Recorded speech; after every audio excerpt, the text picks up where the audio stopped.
Okay, so I'm going to be talking about It's a Wonderful Life, and I'm going to speak on symbolism, and this can be used in both prose and screenwriting.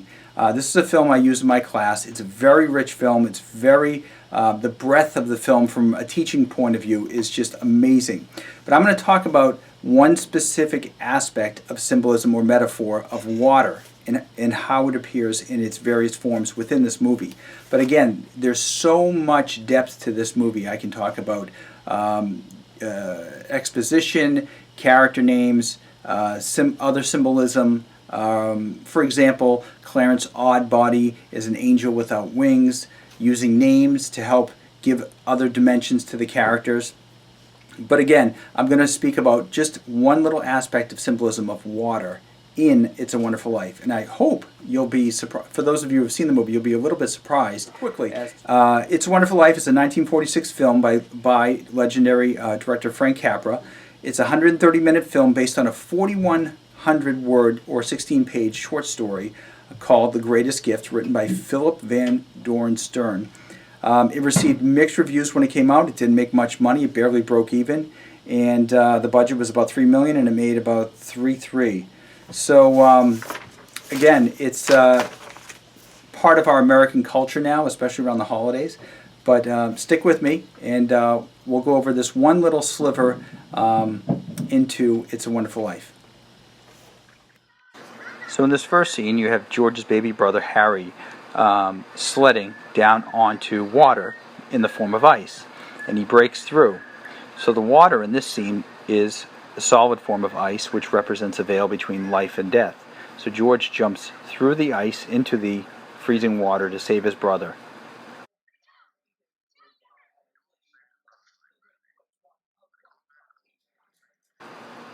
In the next scene, George is at Harry's high school graduation party. And in this scene, the pool opens up, the floor opens up, revealing a pool underneath. Now the floor could represent George's life. You know, he has the minute he came in contact with Mary, the life he wanted moved away, and he is stuck on the other side with the life he's going to have with Mary. And then the water in this scene is the pool, and this is kind of pretty clear that they're quote-unquote taking the plunge, or going to take the plunge. So it's foreshadowing. In the next scene, they're getting married, and it's raining out. And rain, traditionally, historically, has been representative of a baptism, or a rebirth, or a renewal. So in this scene, George and Mary are kind of being renewed as one. They're starting their life over.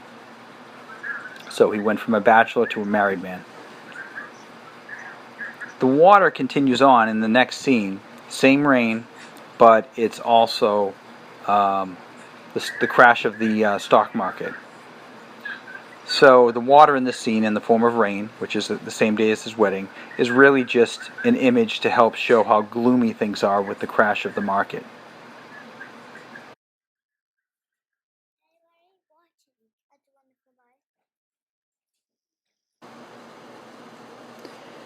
So this next scene, it's the same day, it's the wedding day, and George goes home to find Mary at their new house. Now, I believe the water in this scene represents washing away the old and bringing in the new, and that being the house.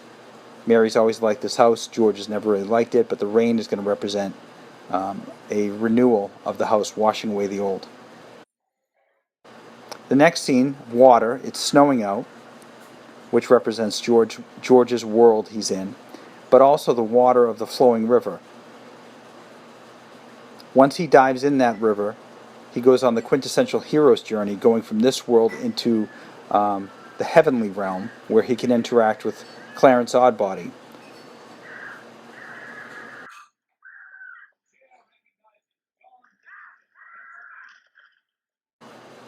And as they're drying, Clarence gives him his wish, and that snow, representative of George's world, stops. So he kind of has one foot in the heavenly world, one foot in the secular world, and Clarence grants him his wish, and he completely is removed from the secular world.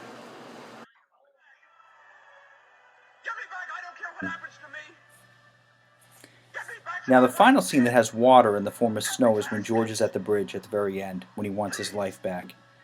He goes from the, he calls out and the snow starts to fall as if a curtain is lowered, and he then steps from the sacred, the heavenly realm, back into the secular realm.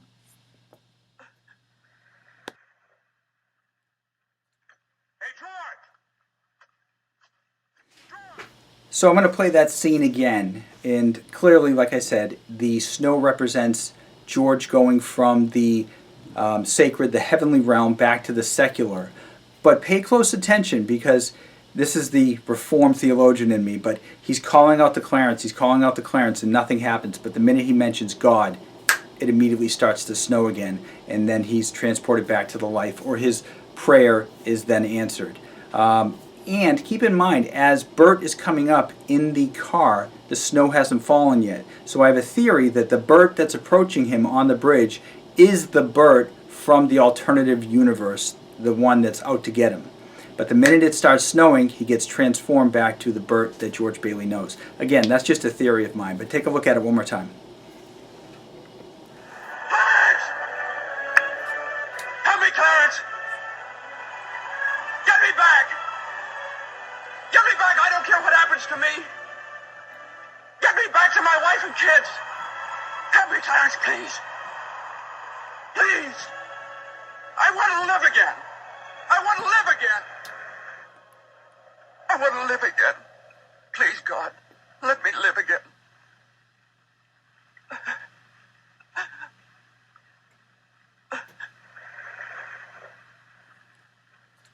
Hey, George! George! You all right? Hey, what's the matter? Now get out of here, Bert, or I'll hit you again. Get out of here. What the Sam Hill you yelling for, George? George? Bert, do you know me? Know you? You kidding? I've been looking all over town trying to find you. I saw your car piled into that tree down there, and I thought maybe you... Hey, your mouth's bleeding. Are you sure you're all right? What you...